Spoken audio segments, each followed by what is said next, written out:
It's the 18th of May. Cover's starting to get up quite a lot now. We've driven past some carrots, the plastic's come off those. The cereals are getting quite high. So we want to try and get a couple of muntjac tonight, but we need to go into a few areas where the cover's still quite low. It's about the last chance we're going to get sort of easy shots on muntjac before the cover gets really high through the summer.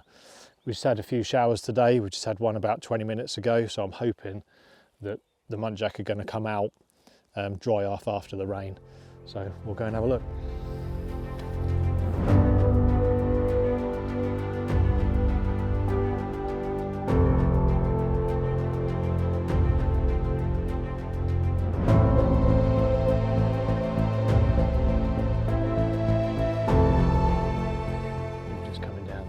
Pheasant pen, and there was a muntjac doe just feeding along the outside of the wire, but just one of those situations where we were so close to it that we couldn't really do anything. It saw us at the same time and just ran off down the edge of the pen.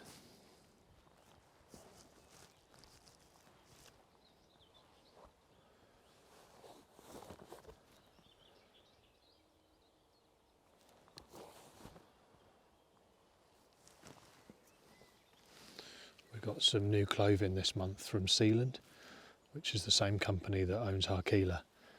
So going forward we're going to have 1 month Seeland clothing, 1 month Harkila. So it'd be interesting to see how that compares to the stuff that I'm used to.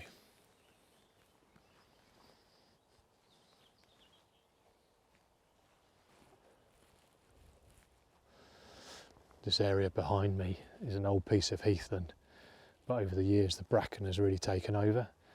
But over the last couple of years the estate have been quite effective at doing some bracken control.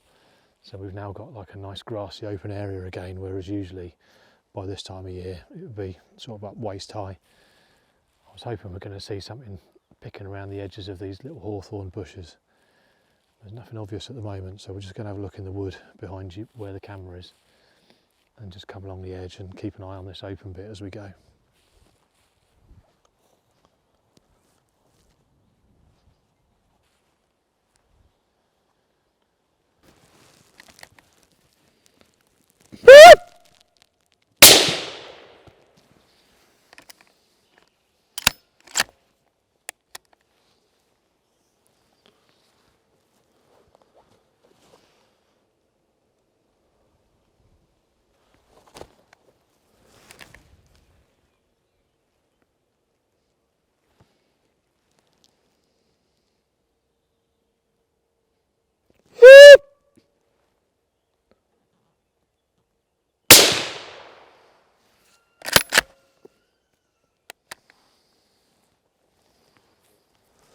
So let's just get to the corner of the wood here to come in, and there's a little low bit of sort of nettly grass in here. Saw one, but it was already looking at me, moved away to the right. And I think I saw a different one further in, got a shot on that. And then the original one that I saw continued moving right, managed to just stop it. And just got a shot down the side of a tree, should be behind the shoulder on that one. But they've both gone down.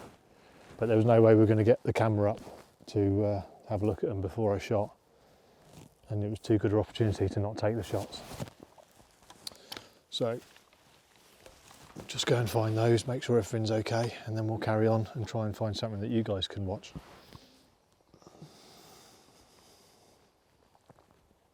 Yeah, so as I was looking from that corner, one of them was just stood in here, and then I saw another one further across to the right, so I shot that one first, and then I think the original one I saw moved across to the right and shot it just before it went into the cover over here.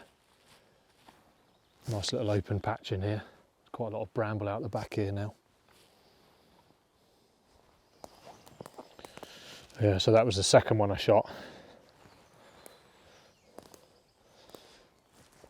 and this is the first one here, just a really young one. Only a few months old really, but they all count unfortunately.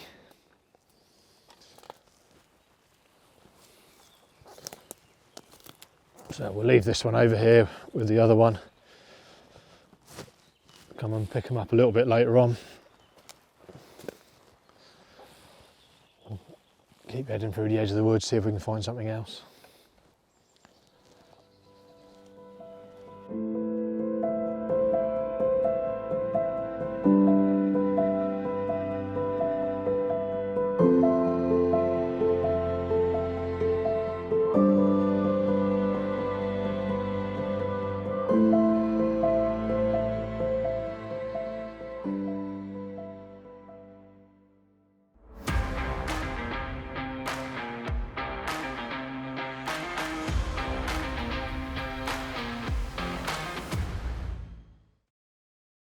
Great British Shooting Show hits the NEC Birmingham from the 12th to the 14th of February 2027, the UK's biggest and best shooting event. Buy tickets online today. We've got quite a nice little clearing in front of us here, underneath these beech trees, with bramble all around the back.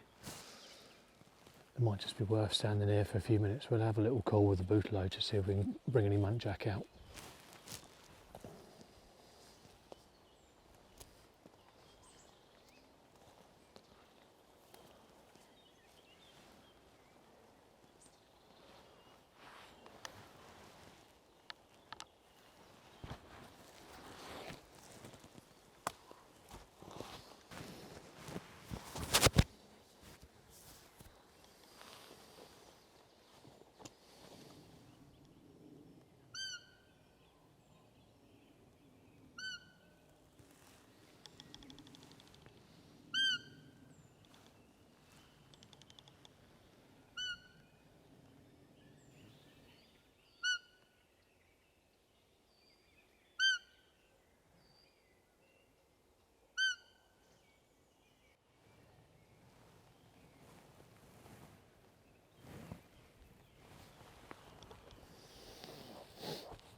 Sausage. We've given it a good 10 minutes. I've only got the bootalo call, which isn't ideal for muntjac. The little mouth calls are better for those really, but it was worth a try. But I can't see anything moving on the edges of those brambles either, so we'll just carry on through here and just have a look in these open areas again.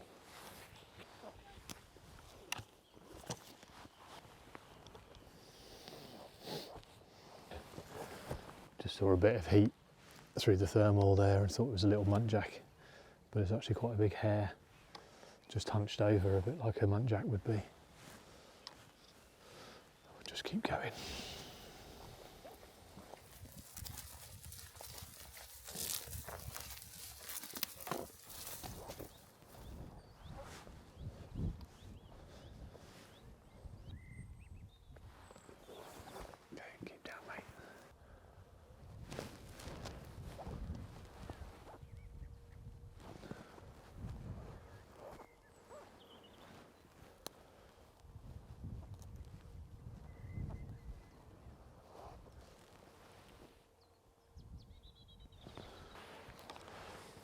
See it?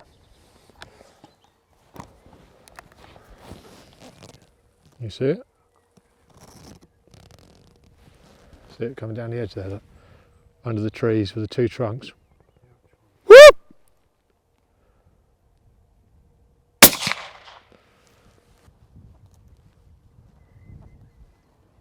We were just coming down around these edges and spotted a muntjac, which I thought was a doe, just on the edge of some bracken up here. So we just came up through this little low bit, got onto some slightly higher ground to get a safe shot, and hopefully so you guys could see. And I don't know whether it was a doe that went in, but actually what we could see then was a young muntjac buck just coming along the edge, so I'm guessing it was following where that doe had been. So just got a shot on it just before it went into some cover. Adam got the camera in the right direction, but I don't know whether you guys will have seen any of that. But it was just a take it now or never type shot anyway.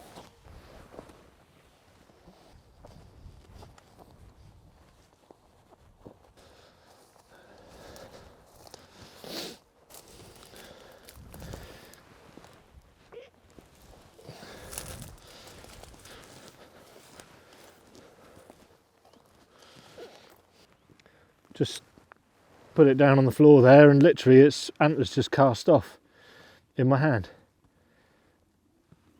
Just see on the end here where the end of the pedicle is, and you can see the ring of new antler growth just coming around here on the outside. So that's the new velvet just coming up, and eventually that will, anytime now, just pop the antler off as it's just done, and that will continue to grow the new antler then. So if I put a bit of pressure on this other antler, it might just pop off as well. Yeah, there you go.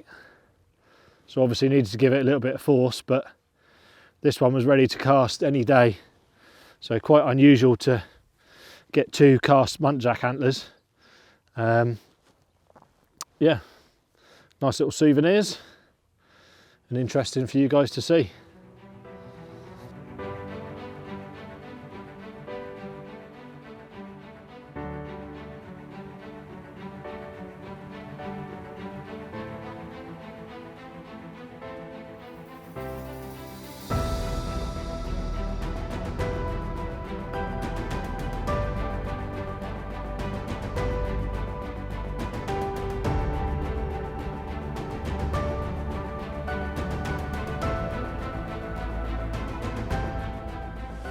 Well, we've been about an hour and 20 minutes in there. We need to get those muntjac grallochs. Luckily there's not many flies about tonight because it's quite cool. But yeah, this time of year, about an hour, hour and a half is about the longest you want to leave them with the stomach in. Obviously in an ideal world you take the stomach out straight away, but then you're opening it up to flies and everything, so you've got to have a fly net or take it straight out, so that's why we tend to leave them and gralloch them back at the larder. It's just cleaner for the deer and cleaner for us as well.